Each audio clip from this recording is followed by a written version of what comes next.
Tunaendelea, leo ni part 6 ya kuisikia na kuitafsiri ama kuipambanua sauti ya Mungu, si ndio? Na Jumatano iliyopita nilikuwa nimeanza kuongelea habari za ndoto, right? Na leo tutaendelea hapo, na somo langu nimeliita kushinda mashambulio ya kipepo katika ndoto. You're gonna love this. Kushinda mashambulio ya kipepo katika ndoto. I'm gonna moja kati ya session fulani tamu sana. Kushinda mashambulio ya kipepo katika ndoto. Shambulio la kwanza ambalo ni lazima uweze kulikabili na kulishinda ni kusahau ndoto unazoota. Kuna watu wanaamini kuwa huwa hawaoti ndoto, lakini wengi ya hao watu ukweli ni kwamba huwa hawakumbuki walichoota. Wengi ya watu wanaosema kwamba hawakumbuki, wengi ya watu ambao wanasema hawaotagi ndoto, ukweli ni kwamba huwa wanaota lakini hawakumbuki walichoota. Na kitu kikitokea na usipokikumbuka ni sawa na kwamba hakikutokea, right? Tulianza session ya kwanza kuelezea ndoto na tukawa tunaongelea umuhimu wa ndoto. Faida zote za ndoto zile haziwezi kumpata mtu kama hakumbuki ndoto ambazo anaota. Ndoto ni lango ambalo Mungu analitumia kuja kuzungumza na mtu wake, kumpasha habari za maisha yake ama habari za watu wake, lakini pia kumuingizia vitu ambavyo anataka kumuingizia. Mfano wa Suleiman ambaye aliingiziwa hekima. So kuna activities nyingi ambazo Mungu anazifanya kwa watu wake kupitia ndoto, lakini zinadai mtu ukumbuke ambacho Mungu either alikuonesha ama alikufanyia kwenye ndoto. Kwa sababu baada ya kutoka kwenye ndoto unatakiwa ujibebe kwa kadri ya ndoto ulioipata. Are you hearing what I'm saying? Nguvu ya ndoto haiwi wakati wa kuota peke yake. Ni namna mtu anavyojibeba baada ya kutoka kwenye ndoto. Kama kuna taarifa alipewa, basi anachofanya nazo zile taarifa ndio jambo la muhimu zaidi. Kama kuna kitu aliwekewa, ni anachofanya na kila alichoingiziwa wakati wa yuko kwenye ndoto ndio kinacho count. So hauwezi kushirikiana vizuri na Mungu anapotaka kuyaboresha na kuyatengeneza maisha yako kwa njia ya ndoto kama ni mtu ambaye haukumbuki ambacho umeota. It means kama kuna kitu Mungu alikuingizia ama kukuwekea, hautakumbuka. Na usipokumbuka hautajibeba kama aliyeingiziwa chochote ndani yake. Kama kuna kitu Mungu alikuzungumzisha na hauwezi kukumbuka, it means hautaenenda kama aliyepokea ile taarifa kutoka kwa Mungu. So utamiss faida za kutembea kwenye taarifa za mbinguni. Are you hearing what I'm saying?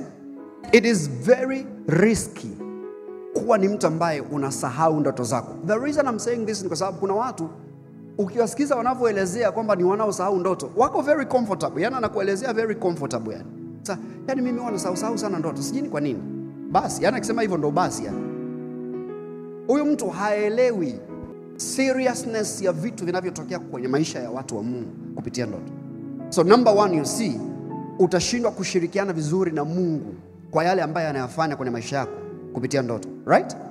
Upande mwingine utashindwa kumzuia shetani na kuziharibu kazi zake anazozifanya kwenye maisha yako kupitia ndoto kama hauwezi kukumbuka ulichoota. Unaota ndoto, adui alikuja akakupandia mavitu. Ulitakana ulivyotoka kwenye ile ndoto ufanye vitu fulani fulani kutokana na alichofanya shetani kwenye ndoto. Lakini kwa sababu haukumbuki, hautafanya, na kwa sababu ya huko kuto kuchukua hatua, unakuwa muhanga, unakuwa victim. I never knew this until this moment. Hichi ninachotaka nikwambie. Did you know hata ndoto za kipepo ni Mungu anakuonesha? Think of this. Adui kwa kweli kabisa, kama angekuwa na namna ya kuwafanyia vitu watu wenye ulimwengu wa roho bila wao kujua, hiyo ndio ingekuwa njia yake ya kwanza. Kwa sababu hapendi kufahamika. Anapenda kumess maisha ya watu up, alafu asifahamika kama ni yeye. So yale mambo ambayo yanakutokea mabaya kwenye ndoto, unaona kabisa huyu ni shetani. Huo uwezo wa kuona kwamba huyu ni shetani, huo uwezo wa kuona kwamba kuna kitu kinatokea saa hii, kwa sababu mind you, kungekuwa na uwezekano wa hicho kutokea bila wewe kukiona, shetani angechagua hiyo njia. Are you sure you're getting what I'm saying? For example, kama unaota shetani anakuja anakupandia kitu fulani ama anaondoa kitu fulani kwenye maisha yako, kama angekuwa na namna ya kufanya hivyo bila wewe kuota, kwa maana bila wewe kuona, angechagua hiyo njia. Kwa sababu ukishaona maana yake unajua kwamba huyu ni shetani. Na kama unajua maana yake unaweza kuchukua hatua za kumnyamazisha, za kumshughulisha, za kumshughulikia. Praise the Lord. So that ability, huo uwezo wa kuona hata ndoto mbaya zinapotokea, ni uwezo ambao Mungu ameweka ndani yako. It is divine. I'm not sure you got that one. Kwa nini Mungu amekupa ability ya kuona hayo? So that when you wake up, ili kwamba unapoamka kwenye hizo ndoto, unajua kwamba kuna kitu kimetokea usiku wa leo, ili uchukue hatua za kimakusudi za kumpinga shetani. Anasema mpingeni shetani naye atawakimbia. Mpingeni, resist him. Unachukua hatua za kupinga hicho kitu ambacho adui alikuwa anafanya kwenye ndoto zako. Hauwezi kuchukua hatua za kupinga na kumzuia shetani kwenye alichofanya kwenye ndoto kama haukumbuki unachoota. So what I'm telling you is, hii hali ya kusahau ndoto unazoota, usichukulie kama ni kitu cha kawaida. No. Inakuweka mahali pa disadvantage. Unakosa kushirikiana na Mungu kwenye mambo ambayo Mungu anayafanya kupitia ndoto, na unakosa kumzuia adui kwenye mambo ambayo adui anayafanya kupitia ndoto. You should fight that thing. Unatakiwa ushindane na hiyo hali ya kusahau ndoto, especially kama ni ndoto ambazo zimetoka kwenye ulimwengu wa roho, either wa Mungu au wa shetani. It's not okay kusahau. Are you sure you're hearing what I'm saying? It's not okay kusahau. Unaota ndoto ambayo kama ungekumbuka na ukachukua hatua, mtu wako asingekufa, ila kwa sababu tu hukukumbuka na hukuchukua hatua, you lose people. Unapoteza vitu, una risk maisha yako mwenyewe. No, unaota ndoto inakuandaa kwa ajili ya fursa inayokuja mbele yako, mambo ya kimungu mbele yako, lakini kwa sababu haukumbuki, hauchukui hatua zinazotakiwa, na una miss huo mlango unaofunguka mbele yako. No, it is not right. Ndoto ni baraka ambayo Mungu ametupa sisi ili tuweze kuitumia kuingiliana na ulimwengu wa roho. Adui hatakiwi kukuvuruga. So watu wanaosahau ndoto wameibiwa memory. Yaani adui amekuja ametoa hivi kama memory card, kwa ndoto zinapita hivi, haziwi stored. Meanwhile madhara ya hizo ndoto yanabaki, ila kumbukumbu ya hizo ndoto haibaki. Hivi ndivyo ambavyo kuna watu hawawezi kusema tatizo walilonalo lilitokea wapi, kwa sababu hawakumbuki. Lakini lilitokea kwenye ulimwengu wa roho kupitia ndoto. Kama wangekuwa na kumbukumbu, wangejua hiki tunachohangaika nacho kilipandwa kwenye maisha yetu kupitia ndoto siku fulani, wangejua. Sema katika jina la Yesu, mimi sio msahaulifu wa ndoto zangu. Sema katika jina la Yesu, kila shambulio la adui kunisahaulisha ndoto zangu, kila shambulio la kipepo kunisahaulisha ndoto zangu, kwa mamlaka ya jina la Yesu, haribika sasa, haribika sasa, haribika sasa kwa jina la Yesu. Ninaweka madai juu ya uwezo wangu wa kukumbuka ndoto ninazoziota. Ninaweka madai juu ya uwezo wangu wa kukumbuka ndoto ninazoota. Kila ndoto inayotoka kwa Bwana, kila ndoto inayotoka ulimwengu wa roho ambayo ni relevant na maisha yangu, nitaikumbuka. Haitapotea akili yangu, haitapotea kwenye mawazo yangu, haitapotea kwenye moyo wangu, katika jina la Yesu. Kila ndoto ninayoiota kuanzia leo kwenda mbele haitapotea. Kumbukumbu yake haitapotea, kumbukumbu yake haitapotea katika jina la Yesu. Kila mwizi anayeiba kumbukumbu ya ndoto zangu, kwa mamlaka ya jina la Yesu, ninakuzuia, ninakuzuia, ninakuzuia. Hautaiba kumbukumbu zangu, hautaiba kumbukumbu zangu, kwa mamlaka ya jina la Yesu. Ninaweka zuio kwenye malango yangu ya ndoto. Kumbukumbu za ndoto hazitanitoroka, hazitanitoroka, hazitanitoroka. Ndoto zote nilizoota ambazo ni za muhimu lakini nilisahau, sikukumbuka, kuanzia sasa ninajirudisha. Siku niliyoota, saa niliyoota, dakika niliyoota, sekunde niliyoota, ninaichukua ndoto yangu, kumbukumbu yake ninairudisha kwenye moyo wangu, ninairudisha kwenye mawazo yangu, ninairudisha kwenye kumbukumbu zangu katika jina la Yesu. Kila ndoto niliyoota nikasahau, ninarudi siku ile, wakati ule, ninaichukua kumbukumbu yake, ninachukua kumbukumbu yake, ninaichukua kumbukumbu yake, ninaichukua kumbukumbu yake katika jina la Yesu. Brani malakataba breto kopari mashakata. Ukiwa umekaa, it is okay. Rato mesokote ribahata majila bahando brehita limoska faradia likopakopele katabia ndokoba hazida. Kila ndoto ambayo adui aliweka vita ya kiroho kwenye hiyo ili kuiba kumbukumbu yake, ili nisikumbuke, kwa sababu ilikuwa ina message kutoka mbinguni. I reclaim that dream. I claim back that dream, the memory of it, the understanding of it, the memory of it, the understanding of it. Mantoko brihita la mashataba le koparimande. Let there be replace. Acha kuwe na kurudiwa kwa hiyo kumbukumbu ndani yangu, kuwe na kurudiwa kwa hiyo kumbukumbu. Kila ndoto ambayo ni relevant na maisha yangu, iliyoleta ujumbe ama kitu kutoka ulimwengu wa roho, I replay it in my spirit, I replay it in my mind. Ijirudie kwenye akili yangu, ijirudie kwenye ufahamu wangu, ijirudie kwenye kumbukumbu zangu. In the name of Jesus, I travel back, I travel back, I travel back, I travel back, I travel back.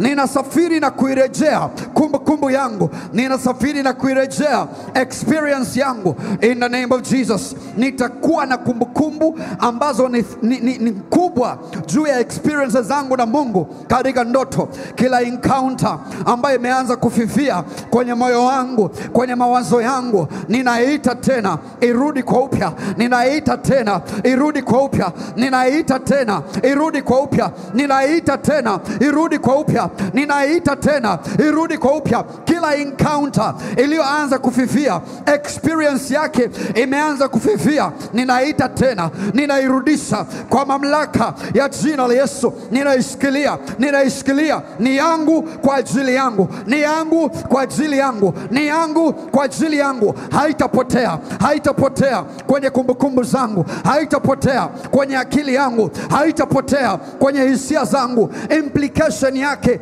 haitapotea kwenye moyo wangu, haitapotea, haitapotea, haitapotea, haitapotea. Inaongezeka nguvu, inayo nguvu, inayo nguvu, inayo nguvu, inayo nguvu, inayo nguvu ya kunimove. Brate kopari manteketele brahita lizoja ale prokuta paridande le cobre eteli masika lizoja ale brahita le koparabaya la katapayana masekota ya katabariba le koparakadia le cobre entokori masia kata la katabayata paradaba le cobre hita kabila gaba. Sikia rafiki, kumbukumbu ikipotea, imepotea ni kwenye akili yako, lakini kwenye ulimwengu wa roho ipo.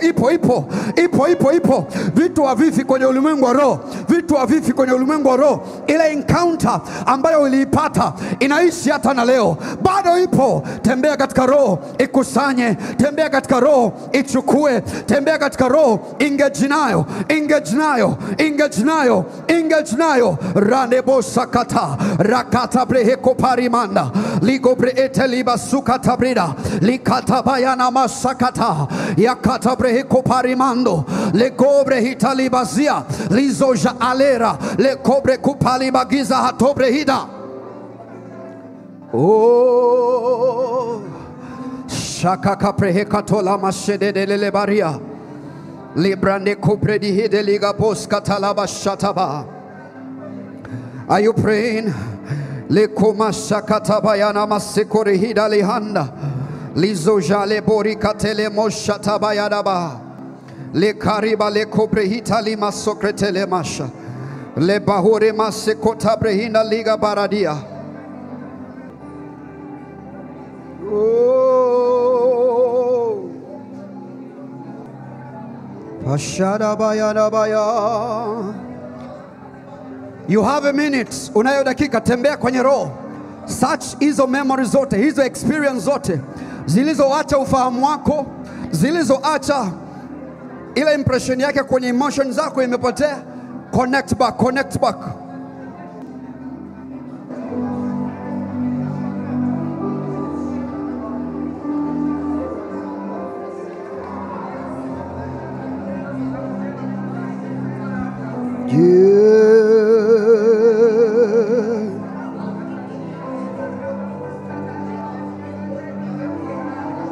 Paramayana Mayadaba Chere Mana Mana Mana Mana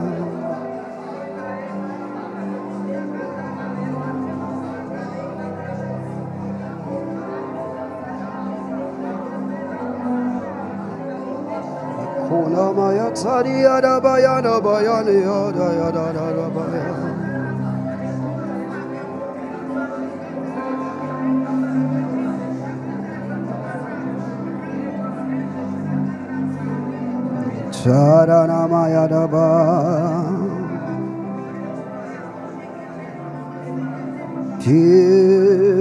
Hallelujah. In the name of Jesus. Amen. Praise the Lord. Thank you, Holy Ghost. Thank you, Holy Ghost. You see, I have come to find out kwamba moja kati ya uwezo wa kipekee sana ambao watu wanaotembea na Mungu kwa uendelevu wanao ni kuweza kutunza kumbukumbu ya namna Mungu anavyojifunua kwenye maisha yao. Huwezi kuamini. Hili ni jambo sana. Hili ni jambo sana. Kuzitunza kumbukumbu za namna Mungu anavyojifunua kwenye maisha yako. Tunasahau haraka. Tulipaswa tuwe na kumbukumbu.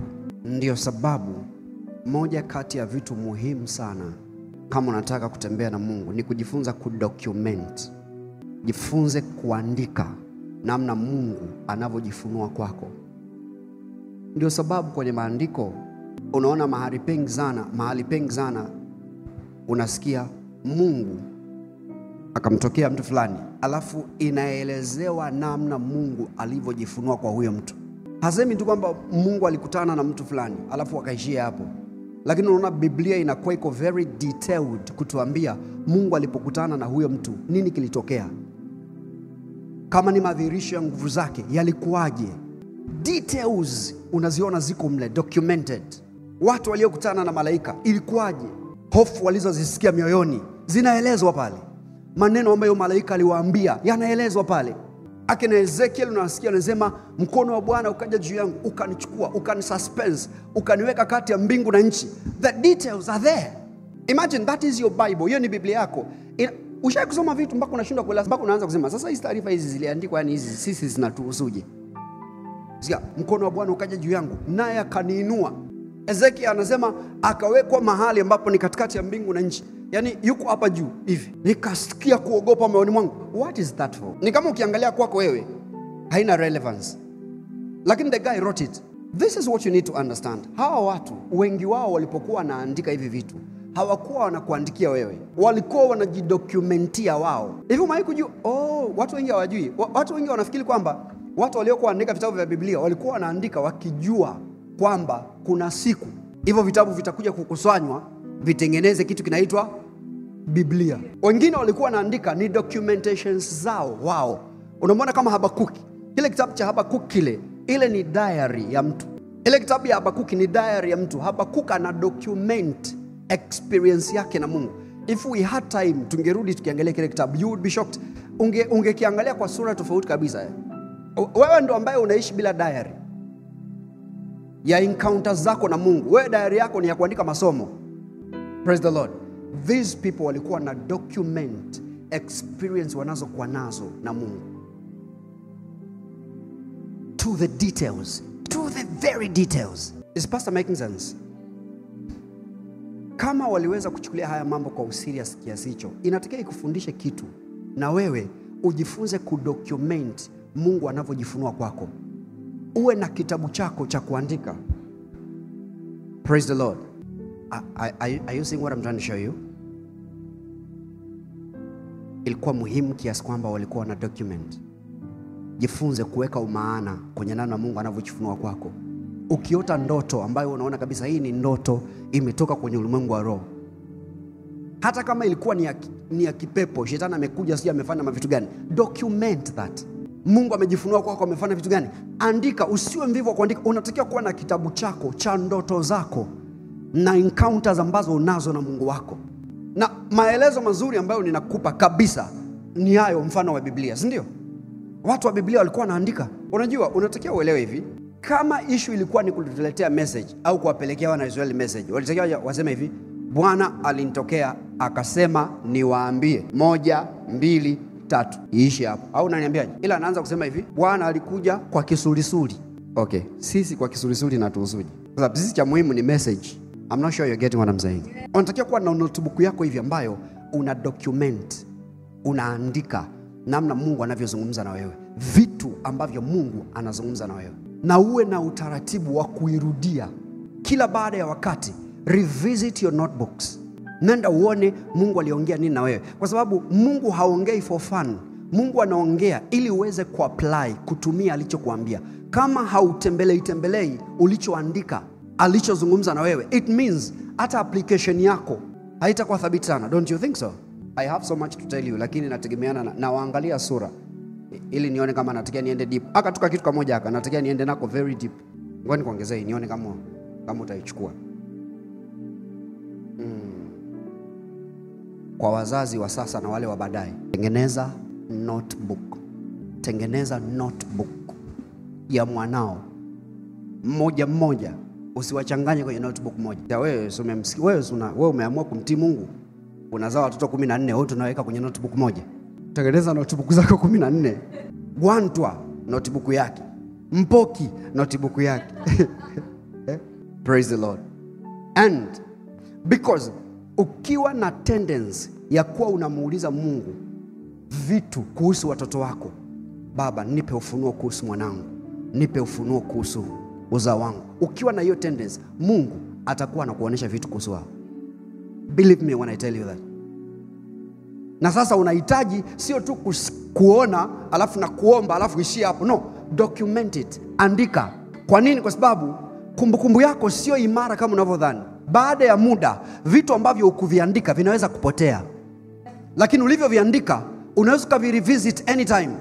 Kadri muda unavyoenda hivi, kuna videtail vinaanza kuanguka, vinatoka kwenye akili yako. Lakini kama uliandika, unarudia na unakumbuka. Na utakuja kugundua, kama ni mtu ambaye unaandika ndoto zako, kuna siku utakuja kushangaa, unasoma ndoto hii alafu unasema, mbona kama kuna ndoto nyingine nimewahi kuota, ni kama ina uhusiano na hii. Unaenda kuisoma ile, unagundua kwa kweli zilikuwa zinaongea kitu kimoja.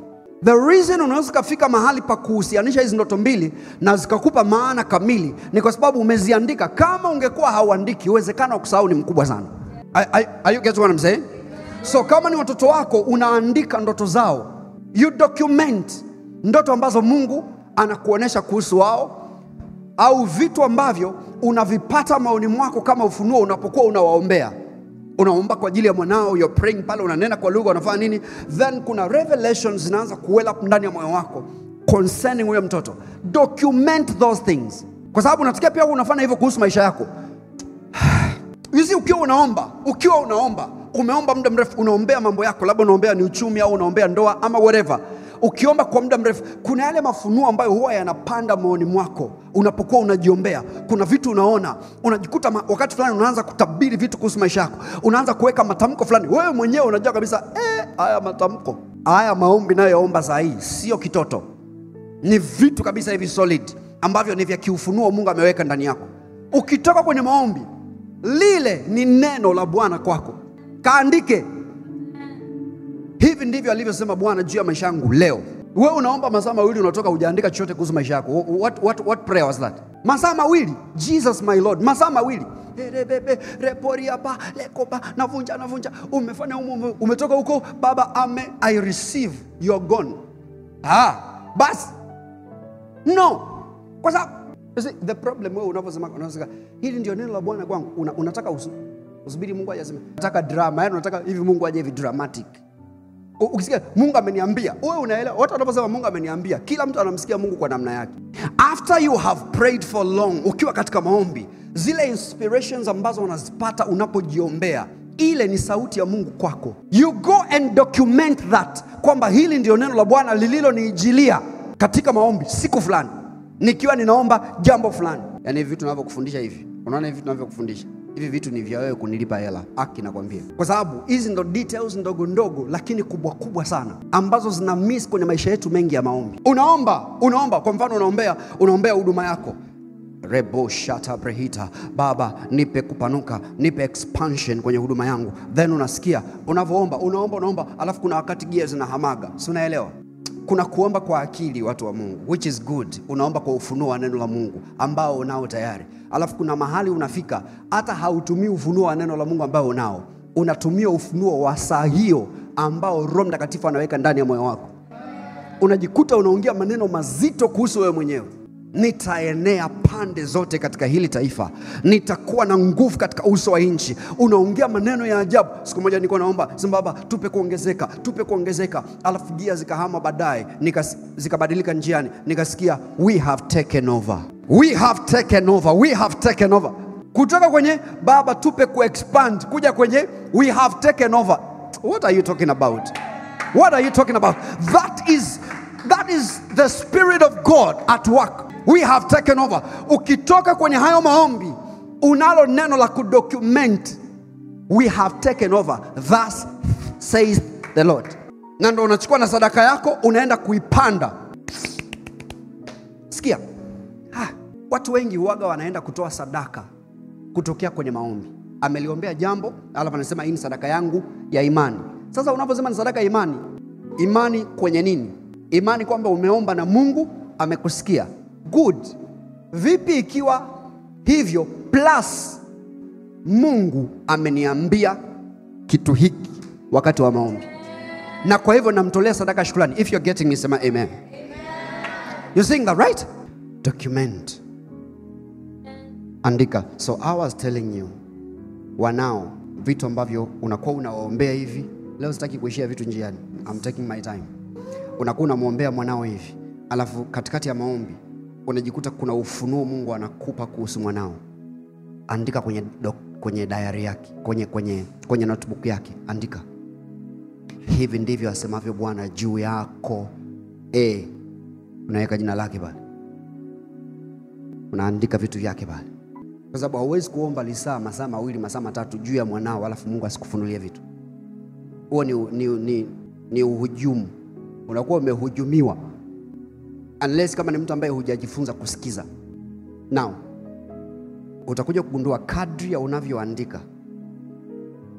Sasa kama ameshazaliwa, kwa mfano, kama ameshazaliwa, ni kwenye hiyo notebook pia ndio ambayo unaandika ndoto zake. Tengeneza tabia ya kumuuliza mwanao ameota nini.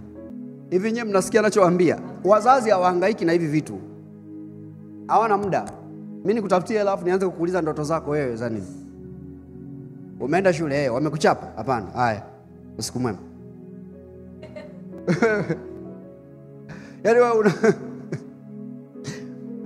You see, mtoto asipoelewa kwamba ni muhimu ndoto anazoziota na kwamba wewe unajali anachoota, hata kuwa na share. Hata kama ni kitu ambacho kwa kweli kabisa ilikuwa ni encounter ambayo ameipata. Either malaika amekuja na amemfanyia vitu fulani, au mashetani amekuja amemfanyia vitu fulani, au kuna kitu ameona, au ametokewa na Yesu kabisa. Ila kwa sababu kwake yeye zile ni ndoto tu, hasemi. Lakini kama umejifunza kumzoeza kutaka kusikiliza ndoto zake, atakuwa anashare na wewe. Mimi kaka yangu aliwahi kukutana na Yesu, ila tumekuja kujua tunakaribia uzee hivi. We didn't know. Hata wazazi yani sio mama yetu walikuwa wanajua kwamba yetu alifanya sije. No, yani ni sasa alikutana na Yesu. Watoto kibao wanakutanaga na Yesu, wanakutana na malaika. Na nikisema watoto simaanishi watoto wachanga. Yaani hivi madogo tu hivi, madogo hivi. Hivi ndo ambavyo mtoto anaweza kaingiziwa uchawi ndotoni na akawa recruited, akaingizwa kwenye ulimwengu wa wachawi, kakaanza kufundishwa vitu hata mzazi hajui, kwa sababu hana muda wa kuongea naye kuhusiana na vitu ambavyo huyu mtoto anakutana navyo usiku. Are you hearing what I'm saying? Kuna recruitments nyingi sana zinafanyika kwenye ulimwengu wa giza. Zinawaingilia watoto kwenye ndoto zao, wanaanza kuwa expose kwenye ulimwengu wa giza, wanaanza kuwa expose na mambo ya ushirikina. Katoto kadogo kanaanza kufundishwa vitu. Kanasemaga hivi, nikilala huaga kuna sehemu tunaenda. Anasemaga hivi, na utaka kuna sehemu tunaenda, tunafanya hivi, tunafanya hivi. Mara ngapi? Karibia kila siku. Ila hazemi. Unashangaa mtoto kila akikaa hivi ni mausingizi, mchana hivi hawezi kufocus, darasani kanalala. Hautaki hata kushtuka mtoto kwa nini anakuwa na matatizo hivi. Umeenda hospitali hawakwambii chochote. Inawezekana mtoto usiku mzima anakesha, anafanya shughuli nzito za watu wazima kwenye ndoto. You see, it's very important to take time kuongea na madogo hivi. Kwamba wewe vipi? Umeota nini leo? Yaani fanya kuwa ni kitu chako cha kawaida hivi kila siku. Na kwani inachukua muda gani kuuliza? Amtaki haya mambo eti. Hataki, yani vitu naongea nao hivi vitu vya maana kabisa, ila wanavyokaa mzee ongelea ndoto kuhusu hela. These are deep things. Hii ndo kitu inaweka tofauti kati ya mlezi mwenye ufahamu wa kiroho na mlezi ambaye ni mtupu. These are the differences. Please mind you, malezi ni mzazi kushirikiana na Mungu kumlea mtoto na kumkuza kwenye kusudi la Mungu kwa ajili ya huyo mtoto. Malezi sio kumpeleka mtoto shule. Hiyo ni kasehemu. Malezi ni wajibu wa mzazi kushirikiana pamoja na Mungu kumlea mtoto na kumkuza kwenye kusudi ambalo Mungu analo juu ya huyo mtoto. So number one, mzazi lazima ujue kusudi ambalo Mungu analo na mwanao. Mungu ananiletea huyu mtoto. Huyu mtoto ni nani na anakuja kufanya nini? Ana kusudi gani na huyo mtoto? Hayo ni maswali ambayo walio single hawajiulizi, walio kwenye ndoa hawajiulizi. Kwa sababu kama hujaolewa au kuoa, huu ndo wakati mzuri wa kwanza kumtafuta Mungu akupe ufunuo juu ya uzao wako, ili wanapokuja waje ukiwa at least una taarifa za mbinguni. Hivi ninavyoongea hivi kuna mtu ananiangalia kwa sababu haamini kama haya mambo yanawezekana. Is it not in your Bible? Watoto wale ambao walifanya vitu vikubwa vya kutisha, baadhi yao walizaliwa Mungu akitoa taarifa kwamba kuna mtoto utamzaa. Alafu mara zote Mungu alitoa vitu viwili: kusudi la huyo mtoto, namba 2, namna ya kumlea huyo mtoto, hadi kwenye vitu anavyotakiwa kunywa na kutokunywa, hadi kwenye anatakiwa kunyoa nywele au asinyoe nywele. Nyie mnasikia ninachokwambia? So you see, as a parent, ukiwa na tendency ya kwenda kumuuliza Mungu kuhusu uzao wako, Mungu atakupa ufunuo kuhusu uzao wako. Atakwambia huyo mwanao ni nani, atakwambia huyo mwanao namna ya wewe kwenda naye ni ipi. Kuna standards za jumla za kuwalea watoto za neno la Mungu. Hizo hazijali mtoto ni upi. Lakini pia kuna vitu ambavyo ni specific kwa kila mtoto kulingana na kusudi ambalo Mungu ameliweka ndani ya huyo mtoto. Ukijua huyu mtoto amezaliwa kuwa kiongozi kwenye kizazi chake, namna unavyomlea ni tofauti. Ukijua huyu mtoto amezaliwa kuwa mtumishi wa Mungu, namna unavyomlea ni tofauti. Revelation ulionayo juu yao itakupa namna tofauti za kudini na kila mmoja wao kiupekee, ukiacha ile standard ya jumla ambayo ni ya kwenye neno la Mungu ambayo lazima tuifuate kwenye malezi ya watoto. You get what I'm saying? I'm trying. I hope najua kwamba yanayoongea yako nje ya syllabus ya leo. So nafahamu yako nje ya syllabus. Is it okay if I continue? Au nirudi kwenye syllabus? Praise the Lord. I said praise the Lord. So, here's the thing. Unapoandika mambo ya mwanao kwenye notebook yake. Narudia hili jambo sana. Mambo ya mwanao kwenye bro, unaona vile ambavyo mke wako akipata ujauzito mnaenda hospitali, mnamuuliza daktari ni wa kiume au ni wa kike? It's okay. Lakini baba zetu kabla hicho kipimo wakijaja walikuwa wanaenda kuwatafuta rohoni. Ndio sasa Rebeka anaenda, Mungu nifafanulie nini kinaendelea tumboni mwangu.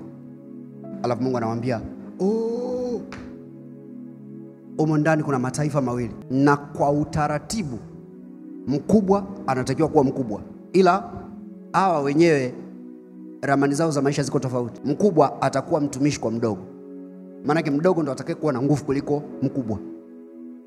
Imagine hii taarifa Mungu alikuwa nayo, lakini ameifunua kwa Rebeka wakati tu Rebeka alipoenda kuuliza. Kama asingeenda kuuliza, Mungu angekausha zake. She got the revelation of what she carries in her inside, kwa sababu she took the initiatives. She went to ask. Alienda kumuuliza Mungu, ndio maana Mungu akaongea naye. Asingeuliza, asingejua. There is a way I look at this book, na ninaona malezi kwenye hiki kitabu, alafu ninaona kwamba malezi ni baraka. You see, hivi kuna watu hivi hawajaoa na kuolewa, lakini wanajiandaa na stress za malezi. Zingatia neno stress. Anajiandaa, yani hivi ndani yake anawaza stress, yani hivi anawaza stress. What comes with that? Namna ambavyo kuna wengine wanajiandaa na excitement. Kama Mungu anaenda kuniamini na jukumu la kumuinulia watu wenye nguvu katika uso wa nchi. And when you see it in the book how to do it, inakuwa tofauti. Bwana asifiwe. You see, hivi vitu hivi mimi kwenye meditation zangu na prayer zangu nikiwa naombea uzao wangu, ndio vitu ambavyo Mungu ananisemesha. Sikufundishwa darasani. Meditation. Take time to meditate about these things. It is interesting. So imagine now, mwanao anafikisha miaka 10 na anapotakiwa kuanza kujijua yeye ni nani. Pamoja na kwamba anachukua muda wa kuomba na kumuuliza Mungu, lakini ana notebook ambayo mzazi tangu kabla hajazaliwa umekuwa unaandika vitu ambavyo Mungu anafunua kuhusu yeye, na hata baada ya kuzaliwa ndoto ambazo yeye mwenyewe amekuwa kiziota, mambo ambayo yamekuwa yakitokea kwenye maisha yake ambayo ni significant kwenye hatima, umekuwa unayaandika. Huyu mtoto hawezi kutembea gizani juu ya safari yake ya hatima, kwa sababu sasa ana vitabu viwili kuhusu maisha yake. Ana Biblia na ana notebook ya mafunuo ambayo Mungu ameachilia kuhusu yeye. Hizo ndo zawadi sasa unawapa watoto wako hizo kwenye birthdays, kwenye graduations. Unanunua viatu. Sasa viatu ndo nini? Unaandika, unasema hivi wakati wa kumwachilia mtoto, kumrelease aende akafanya maisha ni miaka mingapi? Kibongo bongo miaka 18. At least ndio ilivyo kwenye makaratasi. Ndio ilivyo kwenye makaratasi. Ile saa ile mwanao anaondoka, anaenda kufanya maisha yake, unampa GIF ya notebook 2 ngapi? The reason hizo notebook zote zitajani kwa sababu wewe ni mtu ambaye una utaratibu wa kumuuliza Mungu, na Mungu atakuwa akiongea. Kwa sababu unaona hivyo ambavyo wewe mpaka hivi unaona maisha yanazidi kwenda, bado una maswali mengi kuhusu hatima yako. Imagine kama wazazi wetu wangekuwa na practice hivi vitu. You see, I told you, mimi nikiwa darasa 5, baba yangu kwa mapenzi mema alinipeleka kwenye shule ya Kareti na mdogo wangu. Napoambiaga na mkanda stani au siku moja nije nimeuvaa. Sasa hizi nimeshakuwa mkubwa. Siku moja nije nivaa mkanda wangu. Baba alitupeleka hivi kwa sababu aliona ni vijana ambao tunapenda zizi. Yani kila muda hivi nikutana na mdogo wangu tunazipanga. Mzee akasema, mkifaulu vizuri na watafutia mwalimu. Tukapiga tukatisha fresh shule. Tukatafutia mwalimu, tukaanza mazoezi yake. Mimi nitakiwa nitafutiwe mentor wa kiroho mimi. Au unasemaje? Aanze ku-unlock vitu kutokea ndani yangu. Sasa hiyo unajua ni mpaka revelation iwe ilipatikana. Amtaki. Unaelewa ambacho pasa nasema? Kimsingi siko nje ya syllabus kwa sababu vita ambayo naiongelea hapa ya kupigania ni ya kupata message ambayo Mungu anaituma kwenye maisha yako. So umeelewa? Ndio maana nimeanza na habari ya adui anavyoiba kumbukumbu zetu. So mtoto wako anakuwa na diary zake pale. Kwa kweli kuhusu huyo mtoto hamna kitu cha thamani kuhusu maisha yake kama ufunuo ambao Mungu ameutoa juu ya hatima yake. Pesa haizidi hicho, vitu hamna kinachozidi. Nothing beats that. Utafanikiwa kufanya hivyo? Mtafanikiwa kufanya hivyo? Very important. Very important. Document. Even your own life, document. Kutoka kwenye maombi, Mungu amekusemesha vitu, andika. Umeota ndoto, andika. Umepata encounters, andika. Bro, mimi naandika encounters zangu. Hadi kama nilitetemeka ninaandika. Nami nikatetemeka. I should come. By the way, natakia nije na ile notebook kwa sababu ndio mambo tunayofundisha haya. Labda nikuoneshe kwa mfano. Kwanza nikitoa ile notebook langu ile la ndoto, nikitoa hivi nikikutolea hivi unasema bonge la mdude huko hivi. Alafu nako kingine kadogo. Alafu nayo simu. Hiyo simu kazi yake. Nikiwa ushaikuja umetoka kwenye ndoto hivi, unaona kabisa hii ndoto ni ya Mungu kabisa. Ila ukishaanza kuwaza, kuamka, kuwasha taa, kuchukua notebook, kuanza kuandika, unaona mchakato ni mrefu. Ndio maana siku hizi maisha ni rahisi. Unachukua simu yako, unabonyeza mahali pa kurekodi voice note. Kuna voice note zangu za ndoto hivi, ukisikia hivi unasikia kabisa huyu alikuwa ameelewa usingizi. Nami nika I document my stuff kwa simu. Alafu kesho sasa wakati mwingine nikipata utulivu, I listen. Unajua kwa nini na record kwa sauti wakati huo? Kwa sababu nikirudi kulala masaa 4 baadaye ndo niamke nije kudocument. Hayo 4 ni mengi sana. Chochote kinaweza kikatokea hapo katikati. Sitaki kutake risk ya kusahau. vitu vya kiatima nilivyoota au vilivyotokea usiku. Sitaki kutake hiyo risk. Kuna record. My phone has records ya ndoto zangu. Wewe simu yako imejaa records za mazoezi ya praise, which is good. Mkiimba vile una record ili nyumbani ukasikiliza, which is good. What about your dreams and your encounters? Here is the beauty of it all. Again, kuna ndoto unakuta. I was amazed.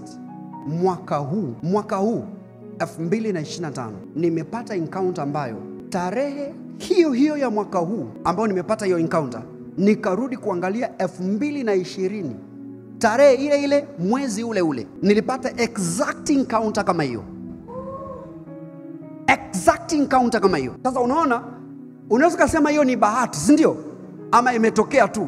No, haijatokea tu, na ina significance yake. Kwa sababu nilidocument, kwa sababu niliandika, ninaweza hata kuona huo uzito wa kitu ambacho kinaonekana. Now you see, it's the same message. Kuna zile ndoto unaota inaishia mahali na haujapata ujumbe wake kamili.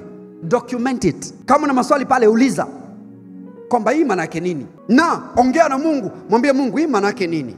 Jifunze kuongea na Mungu kuhusu ndoto zako. Wazee, kinachowaambia sijui kama unaelewa. Hiki kinachokwambia ni kitu. Ongea na Mungu, muulize maswali, fanya nini, alafu mwambie ninasubiri kusikia kutoka kwako.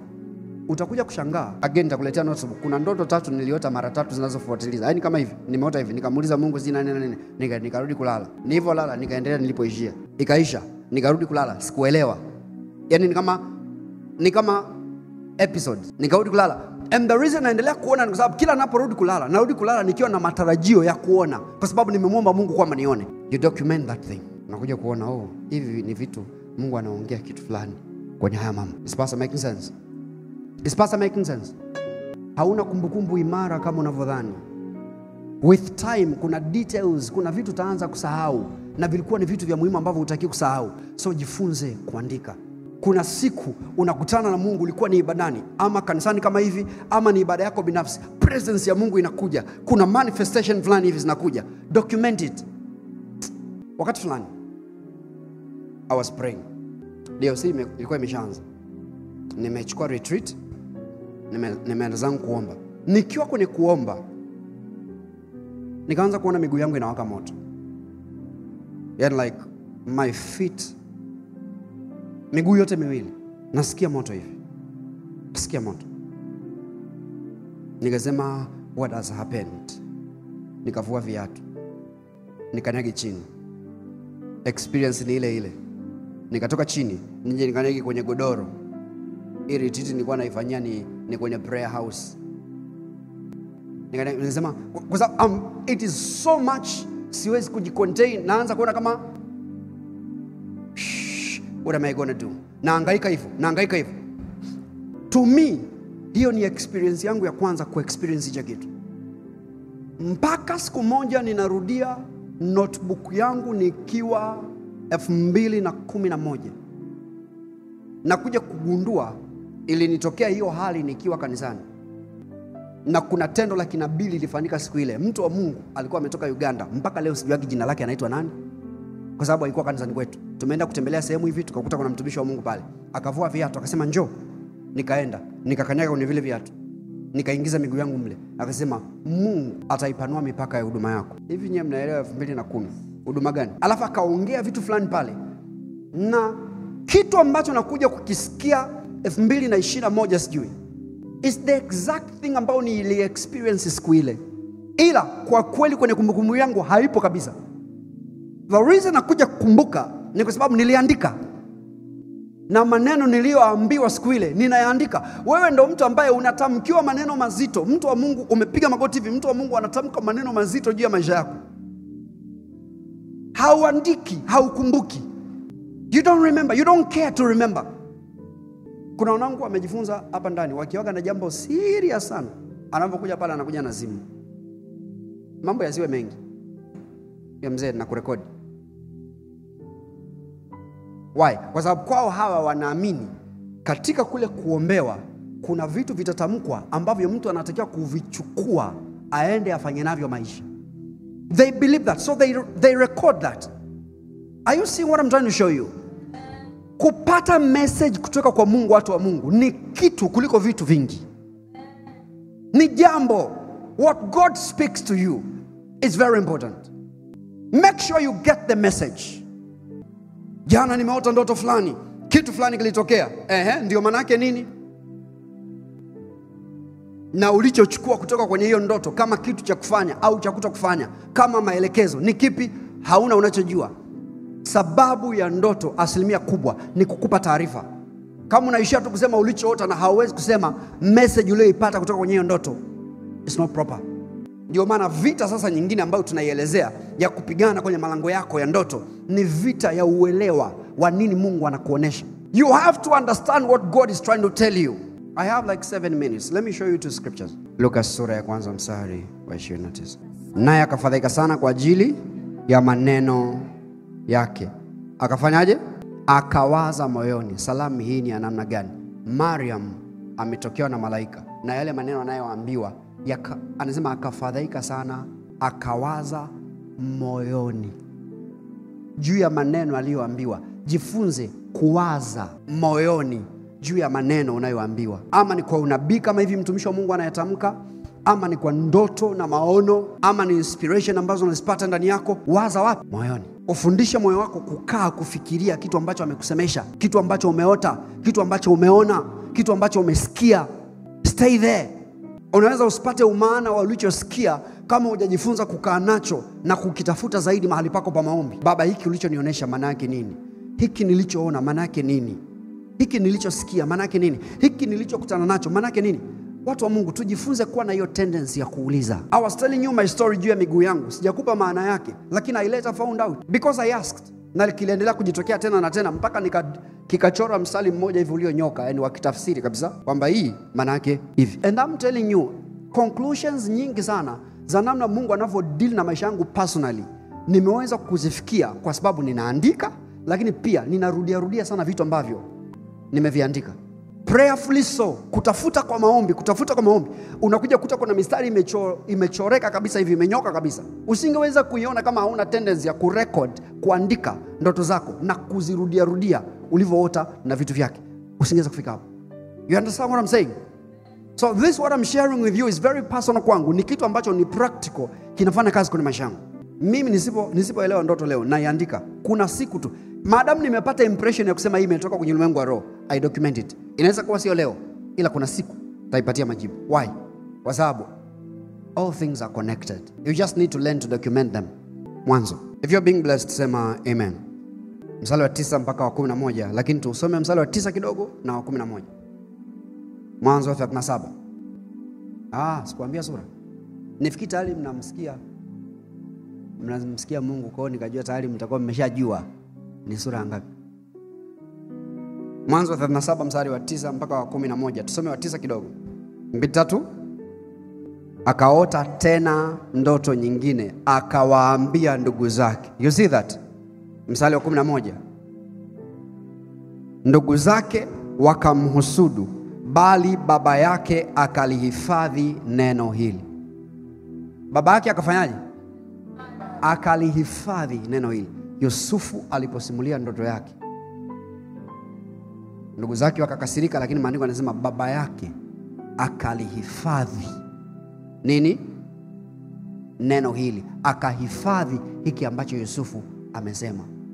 Jifunze hii tabia ya mzee Yakobo. Jifunze kuhifadhi vitu ambavyo Mungu anasema na wewe. Kama ni kwa ndoto, kama ni kwa maono, kama ni kwa unabii, whatever, document them. Na jifunze kuvirudia katika hali ya maombi, kumuuliza Mungu, hii maana yake nini? Hapa ulikuwa unasema nini? Hapa ulikuwa unanionyesha nini? Ukiwa na hiyo tabia, believe me Mungu atakupa ufunuo. You know. Ni jambo moja Mungu kuzungumza, ni jambo lingine wewe kuelewa anachozungumza. Yesu anamwambia Nikodemus, mtu asipozaliwa mara ya pili. Nikodemus anawaza mambo ya kimwili. Nitazaliwaje mara ya pili? Niingie tumboni mwa mamangu. You see that? Issue sio umeota. Issue sio umepata maono. Issue ni message ni nini? Farao akaota ndoto. Anasema kuna wanyama 7 walioshiba, alafu kuna wanyama wengine waliokonda. Akaona wale waliokonda wanawameza wale walioshiba, lakini hawa waliokonda baada ya kuwameza walioshiba, wao hawakunenepa.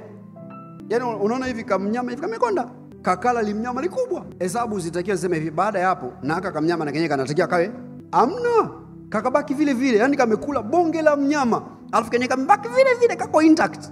Au kama nafikiri sijui ni lini nitakuja kuwafundisha namna ya kutafsiri ndoto. Angekuwa ni Ibra sasa. Wanaambia tafsiri hii ndoto. Mnyama mwembamba aliyemeza mnyama mnene, na huyu mwembamba hakuongezeka size. Ibra sasa hapo mngesikia. Bwana sifiwe. Hallelujah. Hallelujah. So you see, imagine hiyo issue sio kuona. Hakuelewa. Anamuita Yusufu. Yusufu anakuja ambaye hakuota hiyo ndoto, ila ana tafsiri ya hiyo ndoto. How is that possible? Wote wewe tafsiri ni wanayo mimi. Praise the Lord. So it's the message. Imagine kama Farao asingejali kutafuta kujua message ya hiyo ndoto. Kwa sababu ile ndoto ilikuwa inaliokoa taifa zima na njaa ambayo inakuja kwa miaka kama 7 hivi. Kama asingejali kupata tafsiri ya ile ndoto, maana yake taifa zima lingekumbwa na njaa bila maandalizi, na ndivyo ambavyo taifa lenye nguvu katika uso wa nchi lingefutika just like that. It is important you get the message that God is passing your way. That God is passing to you. Unaelewa mtu wa Mungu? Yes. So vita ya pili ya kupigana ni vita ya kupata message. Make sure you understand. Usipoelewa katafute. Hata kama ina maana kufunga, unafunga kwa ajili ya kutafuta tu maana ya ambacho Mungu amekwambia. Jifunze hivi kuheshimu maneno. Kuna siku nilikuwa hapa mbele nikamwambia mtu, nikamwambia, "Wewe inatakiwa mimi nikubatize." Yaani kuna siku wewe nikikubatiza mimi. Unaona ukiongea hivyo, kuna mtu hivi atasema, "Baba bwana, anataka kunibatiza. Tutaenda, atanibatiza." Wanaotaka kubatizwa andikeni majina kule, anaandika. Si baba alisema anataka mbatiza. Ila huyu mzee mpaka amekuja kusemea hapa mbele kusema kwamba wewe nikikubatiza kuna jambo. Huyu mtu anaamua ku take trouble kuuliza, "Why did you say that?" And believe me, there is a meaning to it. Anakuja kuniuliza, mimi nishasahau. Tafsiri yake ni kwamba kama tungeenda tu kubatizana bila yeye kujali kujua kwamba kuna hiki kitu kile kiongelewa na kutafuta maana yake, ningeenda kumzamisha kwenye maji kwa ufunuo wa jumla ambao ninao kwa kila Mkristo. Meanwhile, siku ile nikiwa naongea hapa, it was by revelation. The moment amesema hivyo, it triggered back. Mimi ni mtu ambaye anapenda kutafuta vitu. Nikasema, "Yes, I said this. Why did I say it?" Nikaanza kutafuta, "Why did I say this?" Because I need to get it, kwa sababu nataka nikambatize huyo mtu. Honestly, I want to know kama umebarikiwa kwenye session ya leo.